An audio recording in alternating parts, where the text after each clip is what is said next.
What's up, guys? Welcome to Kinda Funny Games Daily for Wednesday, February 13th, 2019. I'm Tim Geddes, joined by Imran Khan from Game Informer. How you doing, Tim? I'm doing fantastic. It's great to meet you. I've heard about you for so many years from so many different people. Mr. Nintendo, you're one of the Mr. Nintendos in my heart. Okay. Yeah. That's what I've been told. People tell me Mr. Nintendo. I've never understood why. Yeah, there's a lot of Mr. Nintendos out there. It's you know, there's a lot of things going on. A lot of people might be wondering why I'm wearing glasses right now, because I don't normally wear glasses. I have an eye exam today.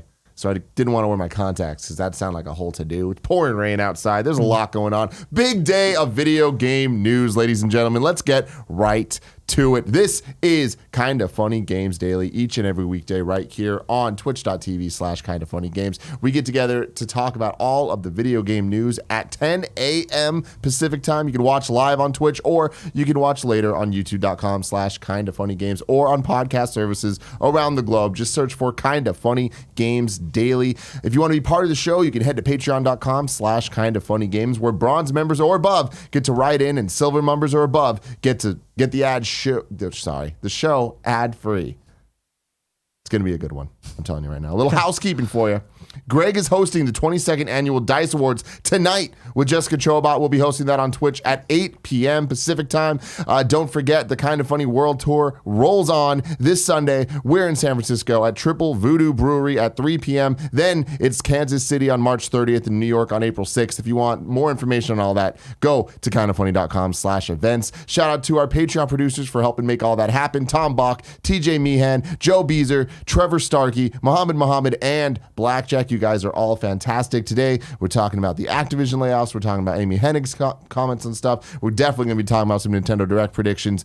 We're brought to you by Hims, but we'll tell you about that later. For now, let's begin with what is and forever will be the Roper Report. It's time for some news. We have 7 news stories today. A baker's dozen! Let's start off with the big one. Activision Blizzard lays off hundreds of employees. This comes from Kotaku's Jason Schreier. Publisher Activision Blizzard has begun its long-rumored layoff process, informing employees this afternoon that it will be cutting staff. On an earnings call this afternoon, the company said that it would be eliminating 8% of its staff. In 2018, Activision Blizzard had roughly 9,600 employees, which would mean nearly 800 people are now out of work. This afternoon, the mega publisher began notifying those who are being laid off across its various organizations, which include Activision, Blizzard, and King. On the earnings call, Activision Blizzard CEO Bobby Kotick told investors that the company had once again achieved record results in 2018, but that the company would be consolidating and restructuring because of missed expectations for 2018 and lowered expectations for 2019. The company said it would be cutting mainly non-game development departments and bolstering its development staff for franchises like Call of Duty and Diablo. In a press release to investors this afternoon, Activision CEO Bobby Kotick wrote, "While our financial results for 2018 were the best in our history, we didn't realize our full potential. To help us reach our full potential, we have made a number of important leadership changes. These changes should enable us to achieve the many opportunities our industry affords us, especially with our powerful owned franchises, our strong commercial capabilities, our direct digital connections to hundreds of millions of players, and our extraordinarily talented employees." You should go to Kotaku.com, check out Jason Schreier's article for way more information, way more quotes from like every angle of all of this. Sad news. It's incredibly sad. That's 800 people in pretty much any other industry in the world. Or is in the the industry. Yeah. it would be a thing of someone who runs a presidential campaign against. Mm-hmm. Like, the fact that it kind of goes without note in the gaming industry is really sad and kind of telling. Yeah. It's absolutely nuts, especially for him to start the phone call off saying we've had a record year. Yeah, I called into the phone call last night or last afternoon, and I was like, did I come in late? Is he really starting it by saying, hey, we're doing great?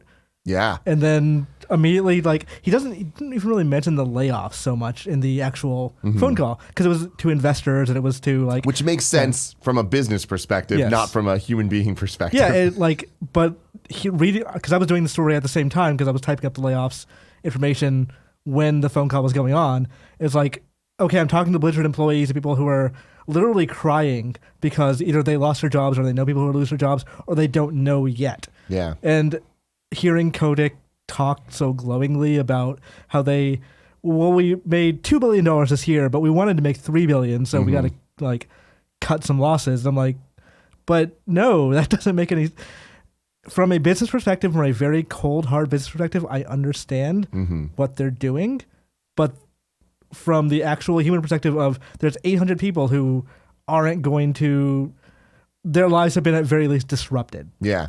Like some of these people that have been there for upwards of 15 years. Yeah. Like that's crazy. And for this to just all come yesterday, but not really be a surprise because there'd been so many rumblings and rumors going into it. But for them to not know until yesterday is it's just heartbreaking. The Nano Biologist writes in and says, with the tragic news of the massive layoffs from Activision Blizzard yesterday, I thought of a quasi devil's advocate question that I wanted to get your opinion on. Are any form of layoffs good? There were rumors and tweets stating these firings affected mostly administrative/advertising people who worked on Destiny at Activision and PR esports support people at Blizzard. These are unsubstantiated claims, but they led into my question. Later, during the Blizzard earnings call, they announced they would be investing 20% more into all of their major properties, including more into Warcraft and Diablo. Are layoffs okay? If companies use that money to reinvest more into their properties to help them grow and succeed. This is only a devil's advocate question and not my true opinion on the matter. I truly hope that the people affected will be back on their feet soon after this very tragic and poorly handled event.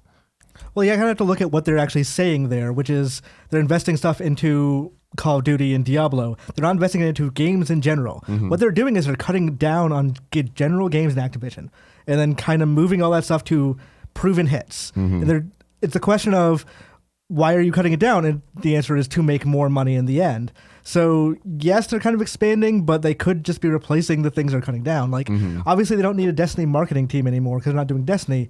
But they could do something else with that marketing team. They're just not going to because they want to focus on the ones they know make money. Yeah. So, like, do you really need to de-incentivize Heroes of the Storm, or could those people move to something else?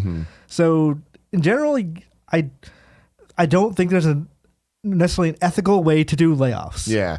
I mean, that's the thing. Layoffs are just by definition a horrible thing. You know, they're going to affect people's lives drastically, and nobody wants to see them coming from any side of it. Like even the big dogs, they don't want to have this, whether that's from a ethical point of view or from a PR point of view. Like they don't want these headlines, right? So if they could avoid them, they would. But it does get to a point where restructurings do need to happen every once in a while, and it's going to affect people. It's just 800 people. I've never heard of anything that ridiculous in our industry, at least. Like that's just insane. Going off a little bit of what you were saying, Farmer Josh writes in and says, hey, kind of funny, after hearing the Activision Blizzard layoffs, I got to thinking, what the hell does Activision even publish? They have Call of Duty, whatever Blizzard does, and they had Destiny. I couldn't name a single other game they publish anymore. With that said, sadly, these layoffs aren't surprising. How does Activision showcase their other titles and are not Blizzard, that aren't Blizzard or Call of Duty? They can't continue being a one-trick pony if they want to be successful. Am I just in the minority of not knowing what they publish, or is it a more widespread problem? They're not a one-trick. Like they announced yesterday, not Call of Duty, Crash Bandicoot. 10 million Yeah. copies sold. And like, we saved the Bandicoot. We did it, ladies and gentlemen. This is insane, though, and that's why you can see them with Spyro, with Crash Team Racing. Like they are investing in that stuff, but again, it is a kind of guaranteed hit. Yeah. Like I'm sure they're looking at it like, all right, development costs for these games, marketing pushes for these games are not going to be astronomical. We can put them out in a smaller way and guarantee that we're going to get at least X return on it, right? Right.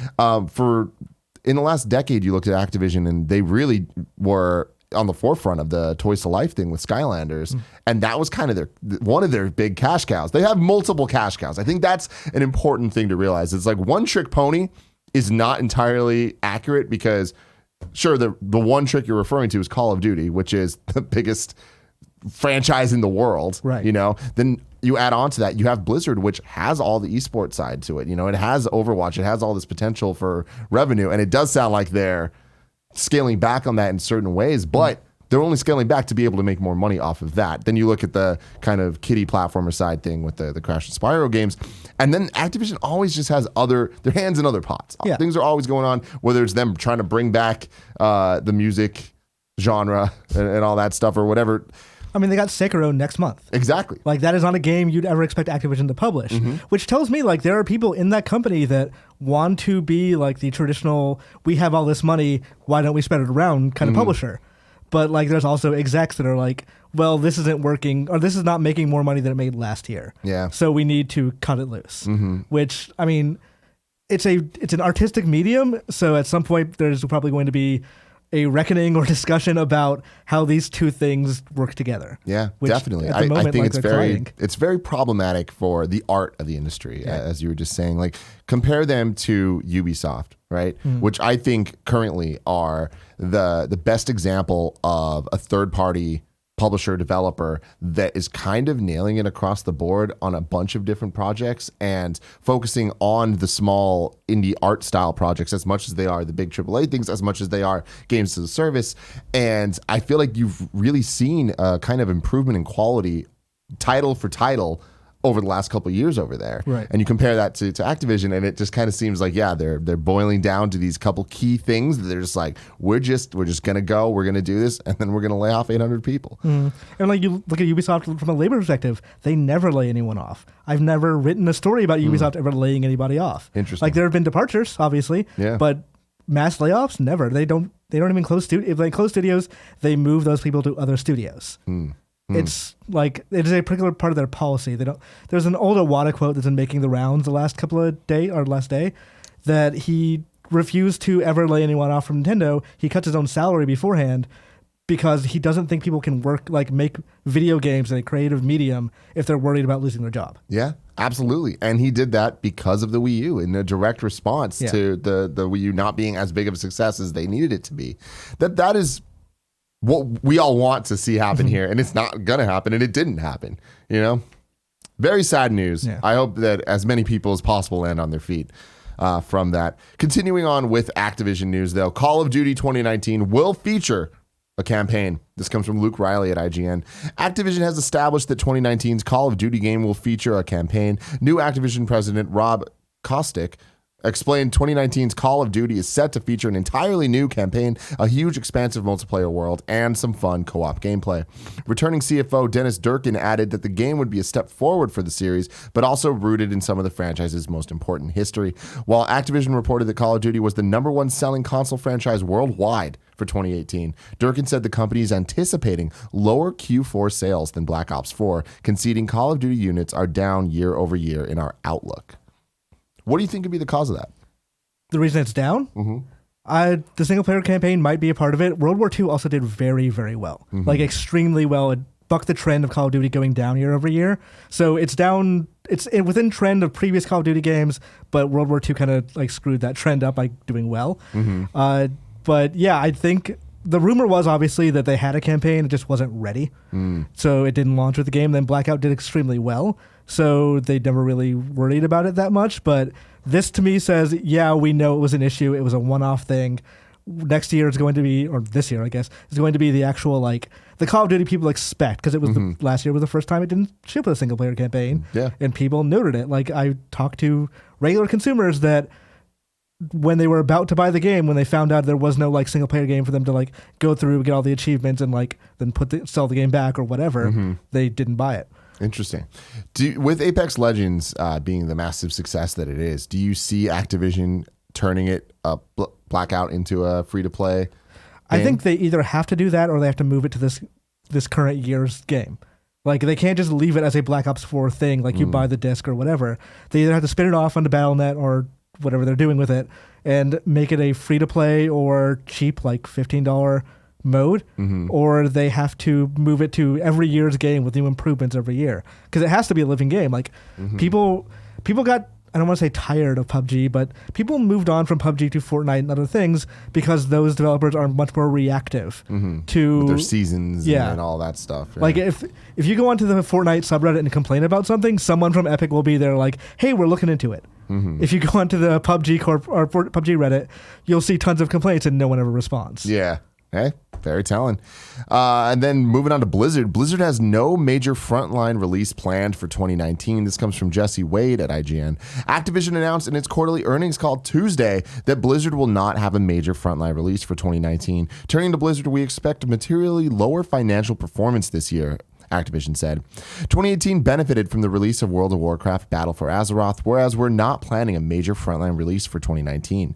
Blizzard said it finished its fourth quarter with softness for its in-game revenues that will take time to stabilize and return to growth. The call also noted that while these factors will weigh on Blizzard's financials this year, looking further ahead, Blizzard's pipeline of PC, console, and mobile content is richer than ever, and we expect the significant addition of development resources to accelerate the pace of delivery over time. Overwatch is flat. Yeah, wow. Like that's really what that's saying. Yeah. Like, I mean, when we're talking about reactive communities and developers, Blizzard is extremely not reactive with Overwatch. Like, can you think about, are you a fan of the game at all? Fan of the game. Not super into it, not good at it at all, but definitely a fan of it. Andy loves it. Can you think about the various things that they announced last year? There's not a whole lot. Like, yeah, especially compared to previous years where I feel like there was events like almost every month. There was like Busan and Ash were the major things of the entire 2018 calendar year. So people are kind of getting tired of it, I think.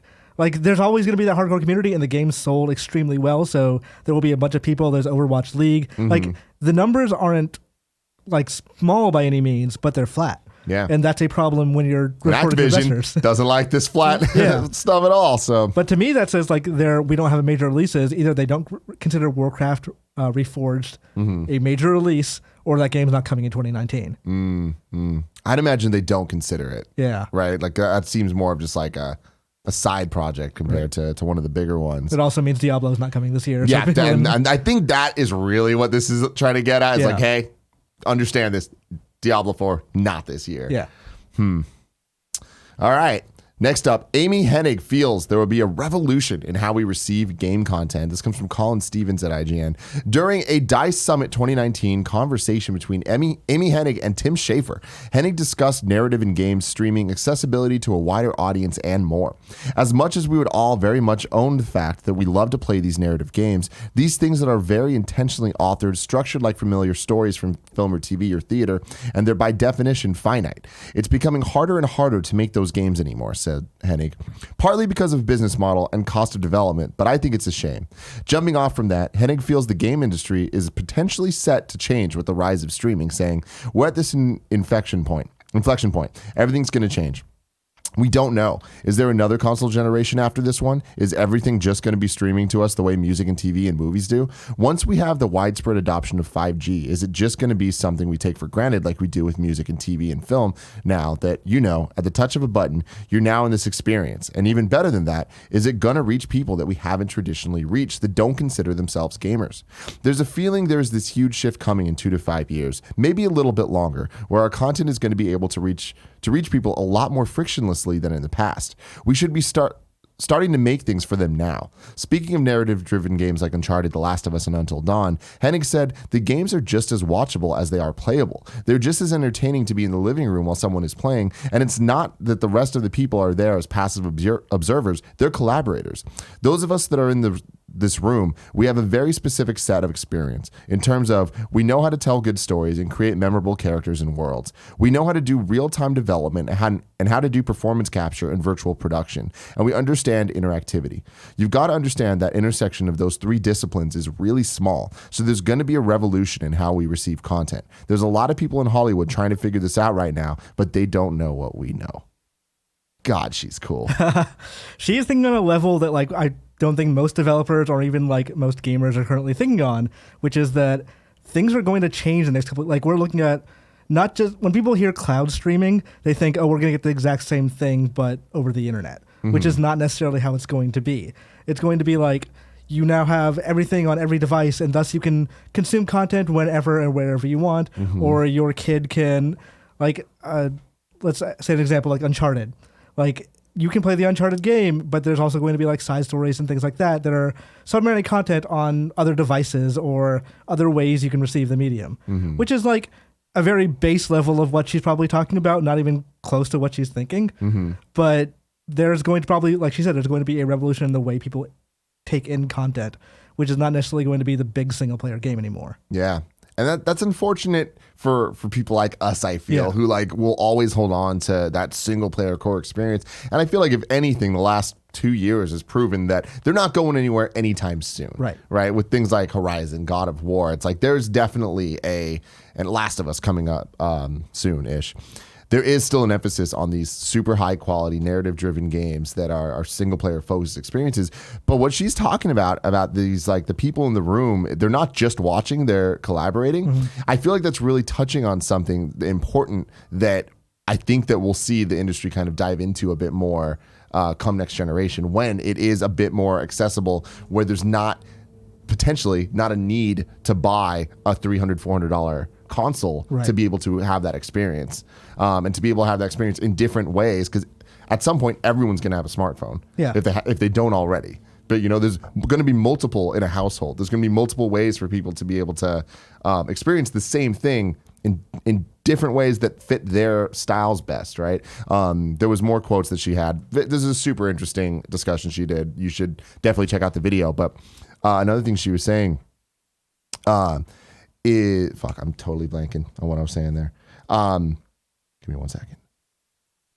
I mean, like you mentioned, the examples you had were Horizon and like God of War. Like, telling that those are first party games.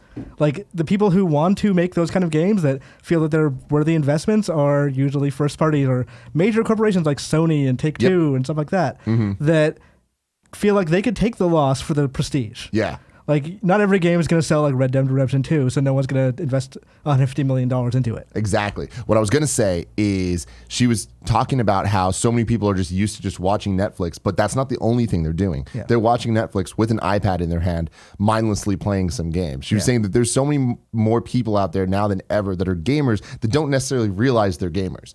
And it's like, all they need to do is, like, all Amy Hennig and these developers and all these people, they just need to figure out how to convert them and make them understand that gaming doesn't need to be you're sitting there with a super complicated controller in your hand. It can be you just being a part of this interactive experience with someone else doing that or whatever.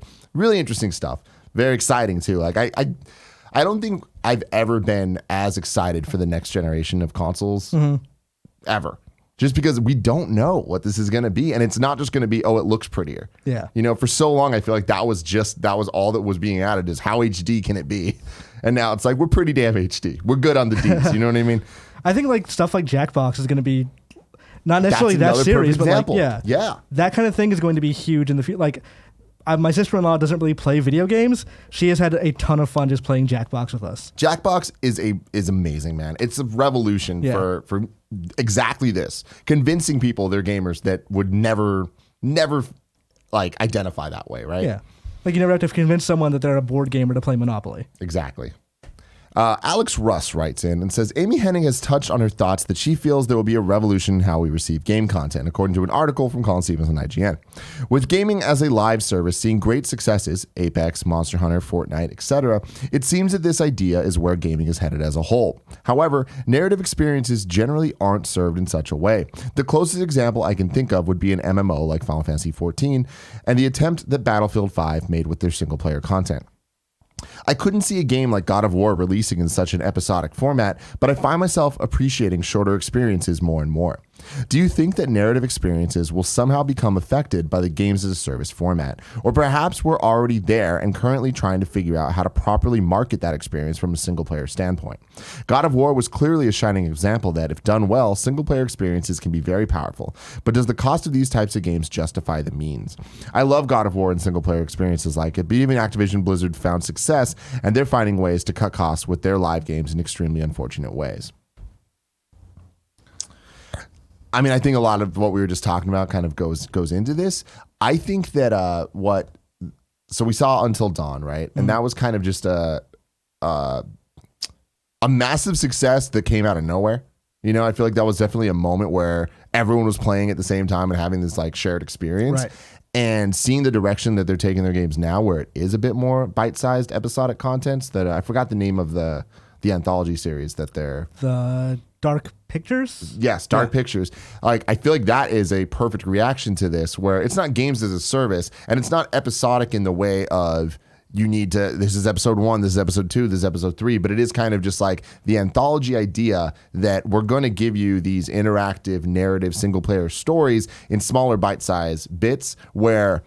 maybe it is 2 hours, maybe it's 3 hours, 4 or 5, whatever. But it's not a sprawling 20-hour game that requires the budget to be astronomical, which is then going to make the returns a lot lower if they don't sell insane numbers, right? And I feel like that's a good example of taking that style and going forward with it. For something like God of War, I personally believe we'll always have games like that. Maybe not too many of them, but I feel like those are the prestige pieces that are not the only thing making these companies money. They're the things that keep people coming back and supporting PlayStation, right? It's like PlayStation's team of first-party studios. You have to look at all of them as a whole and what they're all doing and how they're all selling to be able to judge one of them. And I think God of War is a perfect example of like when there's the quality there, people are going to come to PlayStation. And that's something that we see Microsoft struggle a lot with this generation. And I'm expecting that to change next one. Yeah. I mean, like people need to reconsider what they think of episodic in general. Like people think of Telltale Games and The Walking Dead and every episode for a month and then a season begins the next year and all that. Like Life is Strange 2 is a very good example of what this concept is going to be of there was one episode at launch, there was another episode last month, there might not be another episode until like another couple of months. They're taking their time, they're charging a little bit more, they're telling a bigger story, what they want, like a higher budget. Like the idea that an episodic game needs to necessarily be low budget or are more frequent is not necessarily true. Like God of War, not an episodic game, like he says, but that game leaves mysteries, it leaves hooks. Like Cory Barlog has talked about how he wanted to make DLC to answer some of those questions, but it became too big and they couldn't do it. So was that DLC just going to be another episode? Are they moving that on to another game? Do you really necessarily need to call a sequel like a sequel? Is it God of War 2? Like there's a lot of ways you can format the idea that doesn't necessarily mean like episodic game means low budget. Yeah, absolutely. I know this might be an unpopular opinion, but Uncharted Lost Legacy, I would gladly take one of those every 2 years. Yeah. You know, just like a Uncharted side story where it's just like, what are these characters doing? What are those characters doing? Like, we're not going to get an Uncharted quality game every even 4 years, I would say, because of the budget and the scale of it all. But it's like, if it was a smaller title like that, I think that could be episodic in the way that, again, I feel the moment that you would assign like consistent structure to it of the episode 1, episode 2, episode 3, you lose people with every single one. Right. Which is a lesson Valve learned really well. Exactly. Yeah. And it's like, then if you were to just put them out and like, it's like they all work together, but they're not, you don't need to have played the one before to play the next one. I think that's the future of where we're going with this. Next story, Xbox announces plans to expand gaming through technology. This comes from Jessie Wade at IGN. Microsoft announced its plans for expanding gaming to its users over the next decade at DICE 2019 on Tuesday. Head of Global Gaming Partnerships and Development at Xbox and Microsoft, Sarah Bond, spoke about the methods that will be implemented by Xbox to put their visions into reality. Bond noted the amount of gamers globally at the moment and what the growth rate will be like by the year 2030. Of the 8 billion people on the planet, 4 billion of them are digitally connected and 2 billion of them are gamers. By 2030, the 8 will become 9, the 4 will become 5, but the big number is of the 2 billion that will become 4 billion. Nearly half of the world's population will be playing games. Bond continued by touching on crossplay and saying, "We envision a world where you can play any game with anyone on any device. A world where gaming connects each and every one of those 4 billion players," Bond said. Microsoft wants to focus on letting gamers share experiences despite which console they are playing on or their physical abilities. No matter device, location, appearance, or physical ability, doing our part in unlocking that future, that is our passion. It drives us every single day. Bond then announced Microsoft's plan to use 3 technologies to enhance gaming experiences for players in the future. These include connectivity, cloud, and artificial intelligence/machine learning. For connectivity, Microsoft invested in Project xCloud, where players will be able to play any game natively from the cloud on any device, including mobile phones. Microsoft has also invested in services such as PlayFab that will help developers create through the cloud without worrying about the back end and share their worlds with others through those platforms. Lastly, artificial intelligence and machine learning is meant to help players modify games to their own abilities, with the game adapting itself to the players through algorithms that translate the input across controller, keyboard, and touch. For example, Forza has a fairly complicated control scheme, but most of the time people just hold down the gas and steer. So for touch input, we're experimenting with a control scheme where you can actually just use your screen to steer, accelerate, and brake. That's it, Bond said. all these news stories are so fascinating. When you look at all the financial reports that have been coming in this last week, and then you look at DICE going on right now and all these brilliant minds talking about where the future of gaming is headed. It's just so insane to imagine where we'll be in 2030. It's ridiculous. And like Microsoft, for as many missteps as they had this generation, they're really looking forward in a way that I don't think anyone else is. Like Nintendo and Sony, like bless their hearts, they're doing what's right for them. But Microsoft is like a couple of years ago, they wanted to get away from console sales and start talking about like how many monthly active users they have, which I think this is like dovetailing with this nicely. That they want to have that account that anybody can use on any device, like whether you, like Hennig said, sitting with an iPad in front of a movie or playing a game or whatever.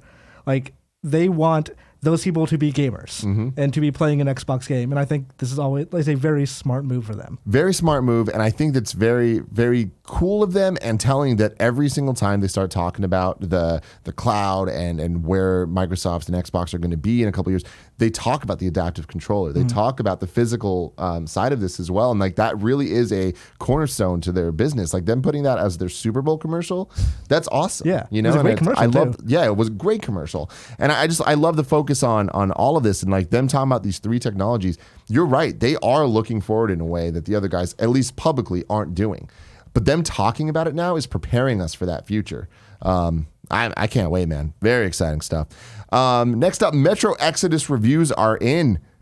OpenCritic has it at an 83, Metacritic at an 81 for the PlayStation 4 version. IGN gave it an 8.5, GameSpot an 8. Performing very well. Yeah, it's impressive stuff.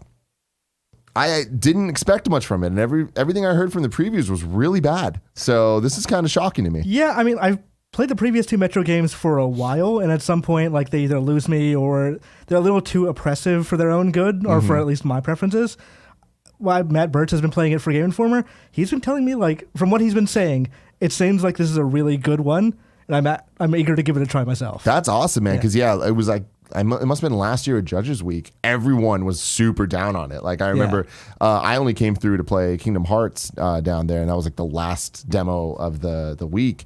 And so I was hanging out with a lot of people, and I was asking them like, "Oh, like what was the best? What was the worst?" And everyone was like, "The worst was definitely Metro Exodus," which is around when I got a delay. Yeah, exactly. So hey, maybe the delay helped out there.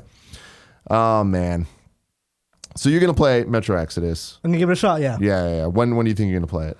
Hopefully this coming weekend or next weekend. This weekend seems so far away. If I want to know what games are coming out today, where would I look? The official list of upcoming software across each and every platform as listed by the Kinda Funny Games Daily Show host each and every weekday.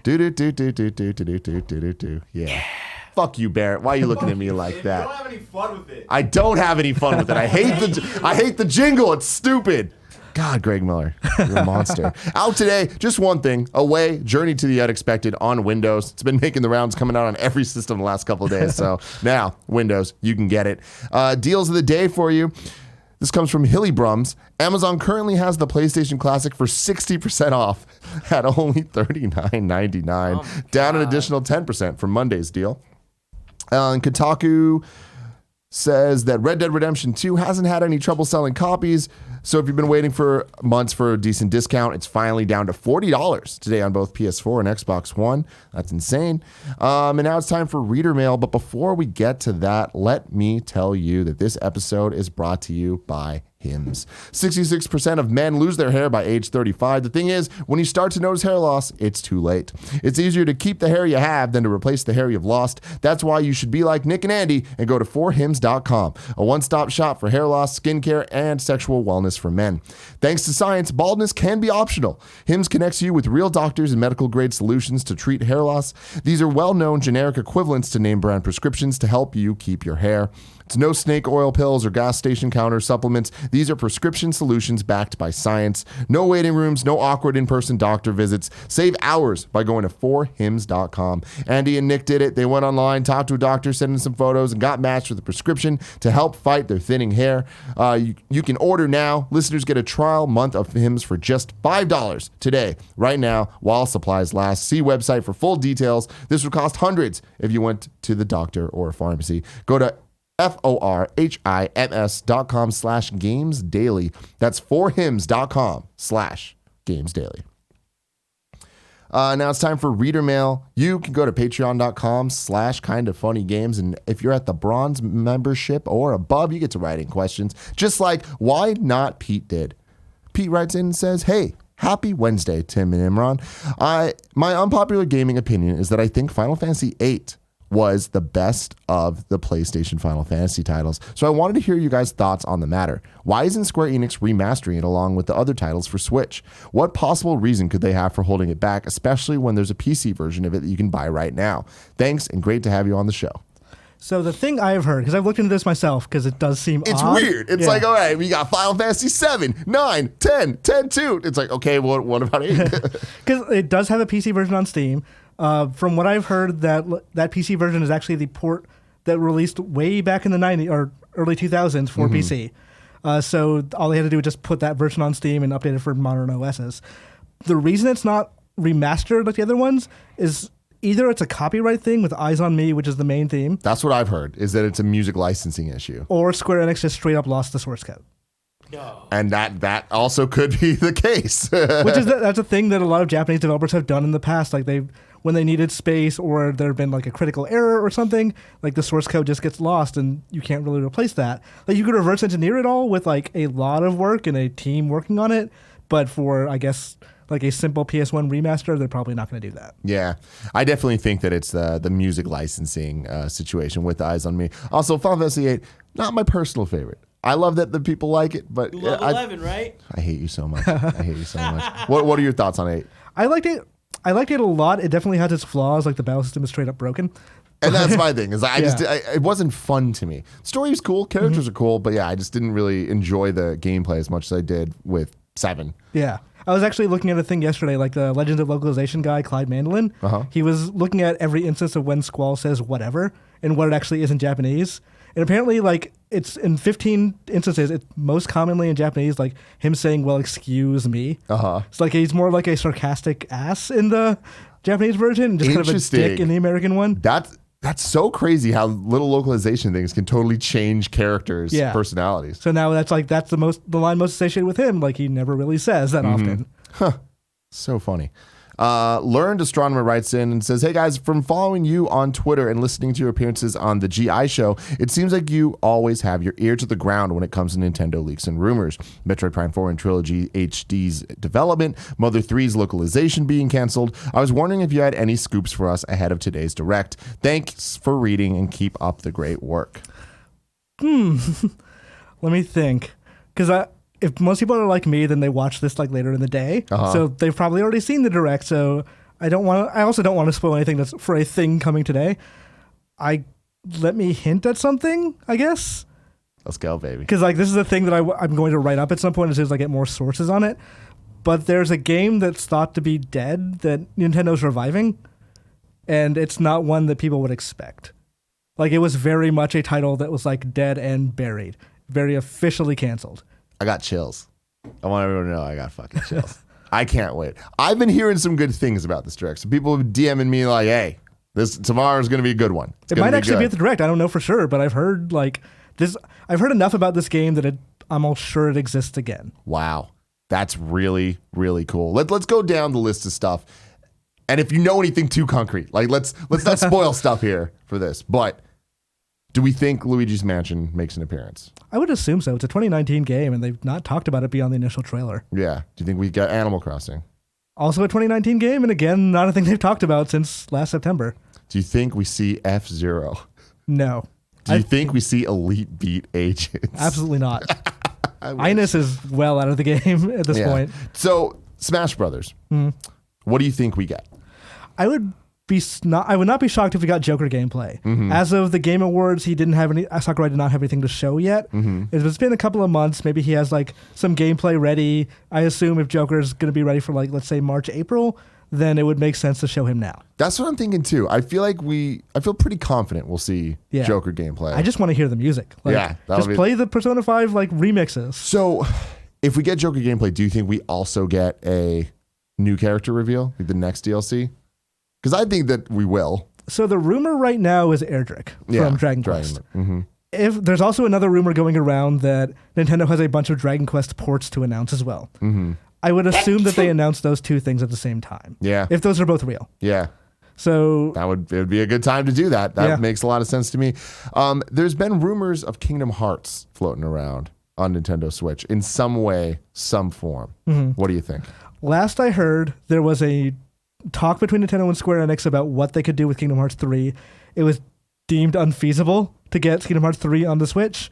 Even though it's an Unreal Engine 3 game, it's a very demanding Unreal Engine 3 game and not something you could necessarily like put without paring it down a lot. Yeah. I think the remasters, those are a good bet. I think those will come eventually. If it's this year, maybe. I don't know if it's actually actively being worked on, but I think that's probably where they settled on it. So with that, and I don't know if you have any information on this, but like why didn't they put HD Remix 1.2 or 1.5, 2.5, all that stuff on Xbox? I think after Type 0 HD's sales, which were very low on Xbox One, they kind of decided, well, there's clearly no real like HD remastered JRPG audience on this console. So while 15 did well, it did better on PS4, which is not surprising. Like the audience is there and it's a bigger console base in the first place. Kingdom Hearts 3, I'm guessing, did pretty well on Xbox as well, but not anywhere in the same numbers. I think from what I've heard, a lot of developers, including Square Enix, have figured Microsoft is going to really turn it around next generation. So there's going to be more make goods in the future. So I don't think we're ever going to see another situation where like titles like that are going to skip the Xbox One. Like Nier Automata, like that came out not because they thought it would be a big barn buster for Xbox One, but because like, okay, well, you're clearly making all the right overtures, so we're going to make sure that there's an audience for our games there next time. That's awesome. Let's see, what else do we got here? Kbabz writes in and says, "Sup, kind of funny crew. I have a prediction for what might show up in the Nintendo Direct later today. Spyro Reignited. This is due to a fair amount of evidence, such as trailers that have improved lighting and animations, Nintendo's UK and GameStop Germany putting up listings for pre-ordering a Switch version, and the game's website having a slot open on the platform drop-down menu under PS4 and Xbox One. That aside, I personally think it's high time that we get a port of Super Mario 3D World and an enhanced port of Super Mario Maker with the campaign from the 3DS version. I could even see Nintendo making a special cable that runs from the Switch to the dock so the Switch can function like the Wii U. What do you guys think?" Let's start at the top. Spyro. I think it's pretty likely. Yeah, seems likely. Crash made it. Yeah. Spyro only didn't make it because they were kind of running to the wire on that game. Yeah. I would not be shocked at all if there's a Switch version announced soon. I think we're going to get Spyro on the Switch for sure. I think it's likely to be announced at the Direct today. I could see it, yeah. Like, again, Crash sold extremely well, obviously. Across all the platforms. So that's a game you definitely want to show, like, front and center. The next up, we got Mario 3D World. Let's start there. We need this on Switch. Right. I'm a little surprised we haven't seen it yet, based on how port happy they've been with Wii U titles. And I think that the reason we haven't seen it is that they didn't want it too close to Mario Odyssey, just because they're two 3D Mario games. But now that we got New Super Mario Bros. U out of the way, for lack of a better way to say that, I think we had 3D World. I don't think it'll be announced today, though. Yeah, I mean, Deluxe just came out. Yeah. So they're probably going to let that set for a while. Yeah. Because that is one of the marquee Wii U titles. Like, obviously, they're going to bring it over at some point. Unless Deluxe just incredibly bombed, which I really doubt. There's no way. Yeah. It's going to sell better than the Wii U version. Yeah, definitely. Did. Like, every single game that they've ported has sold better. They're going to continue to do that. Yeah, 3D World is one of my favorite games. I love it so much, and I love the multiplayer side of it, though, and I feel like it would totally fit on Switch. Yeah, so. with the two Joy-Con, like that game was playable with Wiimotes. Yeah, like, so I think it's going to happen. I don't think it's going to happen today. And then Super Mario Maker. That's the one where I'm like, I want that so badly, but I want a sequel. It doesn't need to be called 2, but I don't want it to be just a port. Yeah. That would be great. I've been thinking a lot about Super Mario Maker lately, especially in terms of streaming. So I've been wondering like how the controls would work on a new game. Yeah, I don't think there'll be a cable that No. runs from the dock. I think that complicates the Switch too much. Although Nintendo's fucking crazy. They've done nuts things in the past, so I don't know. Yeah, I was talking to Andre from Game Explain, and he was saying like he wants multi-Switch support so he can like have it on the TV and in his hands at the same time. And I'm like, they're never gonna do that. Yeah, no. What do you think the next Mario Maker would be? I would think it would be probably, there's not a whole lot you can do with it besides adding themes, adding the couple of things that were missing in the first Mario Maker, like slopes. Yeah. But like, I think that would be enough. Like, really, you just want to get that thing on a modern platform that people can use and just have fun building Mario levels. Yeah, absolutely. I loved the 3DS version because of that campaign. It sucked from every other aspect. Like having the way that you downloaded stuff and the way you could even find levels was super just nerfed. Like it was such a clear, blatant decision of them being like, hey, we want this to be the inferior version. Like we want to focus on the Wii U one. I love the event stuff. Like they had the Game Center CX guy make levels. Yeah. It was always a very interesting thing of like, oh, this is how this person's level design mind works. Yeah. And I can't wait for it to come out on Switch because I feel like there's just such a bigger, better... There's a better vibe towards Nintendo right now, and also there's just... People like the Switch. They want to like the Switch in a way they wanted to hate the Wii U. For good reason. But, yeah. All right, I'm excited. MikeyD says, with THQ Nordic reporting a sales increase of 713%, do you see this as a sign that AA gaming might finally be making a resurgence? They have such a huge profit number because they haven't really done much in the last, like, Darksiders 3 was one of their first original games. Like, they mostly subsist on remasters and remakes and stuff like that. So in the future, as they start making more original games, they're I can see the kind of AA mentality working well for them because there has to be somebody.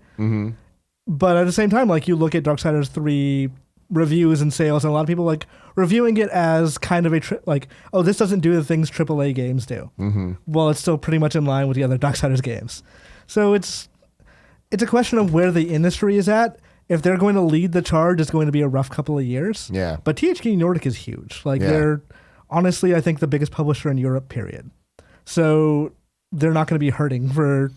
If they want to lead the charge, they definitely have the resources to do it. Yeah, I don't know that it's a sign that AA gaming's making a resurgence. Right. I feel like we're going to continue to see this divide of the big AAA and the smaller indies. But I do think that what we'll see the more AA games is what we were talking about earlier with like the Dark Pictures type situations. So I mean, the real AA is between like indies, like the more low budget indies and the higher stuff. Like you have the War Group just came out, and that's not a cheap game. Yeah, that is a very like lovingly crafted, very slaved upon game that probably did not cost that little to make. Yeah, absolutely.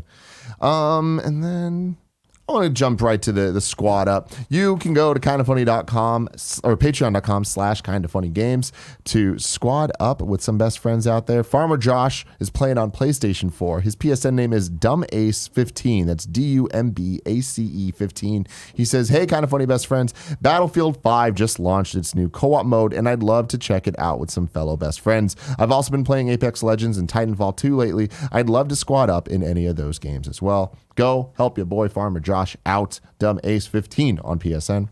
And this is a PSA from one of you guys out there. Reclusive Dragon says, just a PSA for people playing Apex Legends on PS4 and getting the same crashes Andy was having. I was getting blue screen crashes every second or third match. After searching in Apex's forums, I found a post saying that there's a bug with the convert incoming voice to chat text setting that causes it. Turning off this setting fixed it for me, so if people are having issues, check that setting. I've heard a lot of people complaining about PS4 crashes, but it took ages to find the solution for my issue, so hopefully this helps people. P.S. This setting is off by default. That's why most people are not getting the crashes. Check it out. I once kicked somebody and it had a blue screen, so I was like, all right, that's cool. Like, if it's going to crash, it better crash when I kill someone. Yeah. There you go. Let's see. Time for You're Wrong. Let's see what I got wrong today. Let's see. How you doing, Timmy? You got a lot wrong, or? No, it's, a lot of people writing in. People and their opinions, you know what I mean? It's not the place for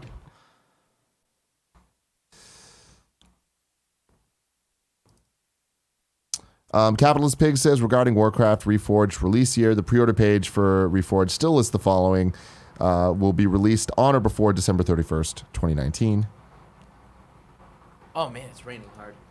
Justin H says, as per episodic games, I would say with the roadmap Anthem has put out, it would be considered an episodic AAA title. That's interesting, but I still feel like that falls more on the games as a service side than it does like a traditional single player experience.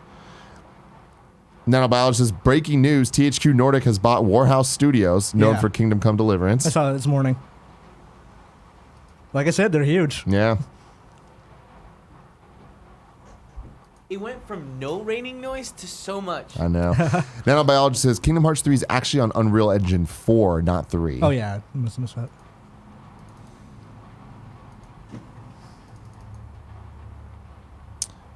Stead Jonat says multi-switch support, at least in handheld mode. Mario Party does that now. You can go from screen to screen in some mini games. That's true. That is true. I still don't see them adding Yeah, that level. not for of- Mario Maker. Not Yeah. like that. It's a cool feature, but like hunched over a table, like watching Have you guys the. ever tried it? Yeah, it's Like- neat. The Mario Party thing? Yeah. Yeah, it's cool. But no more than just the trying for like understanding, right? Yeah. Yeah, like they're fun mini games, but they're like I don't think they're as good as the normal mini games. Ignacio Ross says, I know this isn't the place, but no one's mentioned it. Will you do a watch along for the direct? So here's the issue. Our internet here sucks. Comcast is coming here to try to fix it, which means we're not going to have internet during the time that the direct is happening. Also, because we didn't know the direct was happening, so we had to plan around that, whatever. I'm going to go home and try to stream it from home. If it doesn't work, it doesn't work. If it does, I'll see you, 2 p.m., twitch.tv/kindoffunnygames. Otherwise, I'll probably just record my reactions and put them up on YouTube later. New dates, Sire says, Trine 1 to 3 physical editions coming spring 2019, with Trine 2 coming February 18th. And that's it. All right.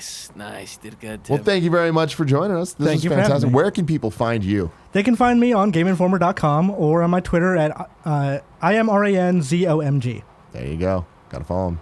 Have a good time. All right. All right. Everybody, get hyped. Nintendo Direct, 2 p.m. Hopefully, I'll see you there. Until next time, I love you. Who's tomorrow's host? Tomorrow's host is me and Cheeks Jr., baby. Wow, Yeah, Cheeks! dude. Now we shake our hands. It's a whole thing.